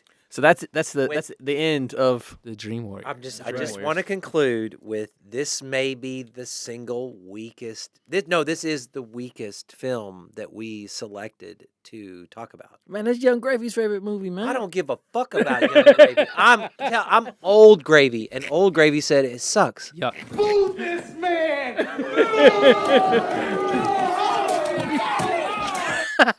It's more culturally relevant than Hellraiser. That's why it's on the list. I think you suck. I don't believe so. I suck because the movie's more culturally relevant. Like that's not my decision. I don't buy it. How do you not buy it? Well, okay, then I don't care about culture. I mean, if you want to talk about what scared me, Sure. Hellraiser scared me a lot, with the exception of the upside down hallway dolly demon and the burning parking lot at the end. Hellraiser had this whole visceral content that did not exist. Pussy. I've never seen a movie though so the second one actually made money, but it was panned hard, right? Because it was so random. But I've never seen a movie go from being completely panned to course correcting to possibly being everyone's favorite. Are you talking about Halloween though? Oh no! Halloween 1 is everything after Halloween 1. When was the last time you watched the first Halloween? That's probably about a year. It is slow as fuck. But everything else living up to it. I mean, people say 4. 3 and 4 are way more gnarly to me than 1 and 2. Well, let's wrap this up with a question. Okay. I'd like to end this episode with a question for everybody. There are, I would say, 3 slashers that are like the big 3. Iconic. Of course. Freddy, Jason, Michael Myers. Pretty much. Those are the Ghostface, none of them get close. Chucky. These are the 3. Chucky? Chucky's there. He's there. Hellraiser's Chuck there. D. Ghostface there. Yeah, Chuck D. Jigsaw's there. Boys. Hold on. Maybe Flavor Flav. Look, Jigsaw's there. Yeah. I even say Art the Clown is there. You know, Texas Chainsaw Massacre. Leatherface. We got but I'm saying the big 3. Yeah. Yeah. These are the big 3. Jason, Freddy, Michael Myers. You got to delete one from your mind. Oh, Michael Never. Myers. Okay, well, Hyler's Michael Myers. Michael Myers won right out. Great movie. Terrible. I hate him. Hyler's. Jeremy's keeping. You can call me whoever you want to call me. Yeah, well, But Myers is gone for me. Myers. Jason can never leave. He's the ultimate slasher. So who are you getting rid of? Shit, I guess spray painted William Shatner mask. Yeah. It's gotta be boring. Mike Myers. Mike Myers. Who Okay. you like picking, him. Corey? Who you picking, Corey? I love Michael Myers. I do too, but but it's like It's rough, ain't it? compared to the other two, just walking around being immortal guy that stabs people doesn't quite get to, Jason walking around New York City and like Or Jason in space. and well, yeah, Jason X that's something we should talk about in the future for sure. Probably one of the best slasher deaths ever in that movie. The frozen face smash. I like Freddy a lot, just because his one-liners, but he has a personality. I don't know. I find the supporting around the story, like most of the actors and stuff involved, kind of take it down a notch. But I think I'm gonna have to say, as much as I hate it, Michael Myers has to go. Ooh, that's 3 so far, right? 3 Michael Myers. What about you, Ace? I don't want to let him go, but out of the 3, Shit, who you killing? Y'all gotta think about franchises here, y'all. Who you fuck, marry, kill? Well, to be fair, Michael Myers also. I could do that one. Put a gun to me. Michael Myers I really want to fuck any I of would them. pick. Put a gun to me. Tell me make a choice. I would say Jason. Oh, he's gonna get rid of Jason. Yeah, I'll get rid of Jason. Well, Freddy and Mike are my 2 favorites. I mean, I like Mike better than Jason, Me too. but I don't agree that he is a bigger slasher. Mm. I mean, as far as just ominous, Yeah. what the fuck is going on? Yeah. Myers is the creepiest of the bunch, but Yeah. Jason is basically Myers. I hate to say Except it. fun. Well, I don't think Michael Myers is. And more badass looking. Yeah, he's cool. He's fun. He's visceral. Michael's. He's slow, methodical, which is great, but he's also kind of boring. so you're calling The Undertaker boring? Oh, extremely. all right. So This is another conversation we need to have, brother. Another conversation. Well, let's be fair. It's like Chucky is the best out of all of them. I know we're talking about the best. I will. It would come down we're to. talking to the top 3. Yeah. It's like you can't just beat like a doll jumping on someone and like freaking out. Like it's the He was best. in- And his one-liners. We're gonna do that because there's some Chucky. I'm sorry, dude. We have to talk about Child's Play. Well, who would you pick, Beasley? I'm going Freddy. You're killing Freddy. I'm killing Freddy. Wow. So you're keeping 2 guys that don't talk, that just hang around with a lumber shop, I am. figuring out which knives are better. If I'm deleting them from my mind and I'm never gonna get to watch them again. All right, look, Freddy has the least amount of movies. I find a lot of his corny shit is pretty dated. Sure. Now He's timely though. the other 2 are timely. That dynamic will never die. There's a difference between timeless and timely. Anyway, But there's also a reason they made Freddy versus Jason. Right. They didn't make it Freddy versus Michael. No. Because they're like, Yeah, Freddy versus Jason wouldn't exist. they'd be like, ho hum, what are we going to do with this guy? How do I your don't know, they made insecurities Freddy feel versus now? They made Predator versus Aliens. They don't neither one of them talk. Yeah, but they're fun. Michael is just not fun. I don't have fun watching a Michael movie. He shows up and he's just visceral, and you're just like, man, I wish this guy would just stop. Michael is just not fun. At least Jason and Freddy make it kind of fun. Like, I'm gonna have like jokes. If I'm gonna see Yes, a horror look, movie, I want fun. If I'm watching a movie, look, Michael's not fun. Okay, yeah, that's why he's fucking cool. He's sinister. I agree with that. sure. Look, it's fine. You trying to end the show, but they keep trying to reboot that motherfucker, and his movies all suck. I would kill Freddy. Great. I'm glad. Dream Warriors Part 3 was number 9. Warrior. All right, let me just say this, and we'll end on that. If anyone took a franchise and nosedived it, it would be Rob Zombie with Halloween. Wow. But it was revitalized with Danny McBride. But that was my favorite. Are you serious? Yeah. Hey, controversial take. A lot of people like Part 2 a lot. All Part Rob 2 Zombie is trying to do is figure out how to get a rape in his movie. I'm sorry. That was my favorite. And people are like, Halloween. no, he's the quintessential god king of horror. Well, that was So did you prime like time, the bitch. part where yeah, that's just he because was you got lusting some after his spooky ass sister or videos, wanted to bang I'm his sorry, mom? man. That's my Did favorite. you say Topanga? Are you calming me down? calm down, Matt. Look. That's it. We could go for hours about We could talk about which No, slasher no, it's sucks time the to most. cut Is because this I've bonus content? I've been calmed down. Is this bonus This content? episode, I got calmed down, and in the last got episode, tapped. Corey yelled at me. You got tapped. All right, Is this I'm bonus- done. I'm not talking. Tapped. If this is going to be bonus, because eventually we will have bonus content. All right. What I would like to end this episode with a little fade out. It's just Yeah, man. it'll be okay. He tapped him. It'll be all Stop right. touching me! Calm down, It'll be Jesus all right. Christ. Jesus Christ! Get me on a tangent, goddammit! I've had 2 of these. Why is this movie on our list? Goodbye.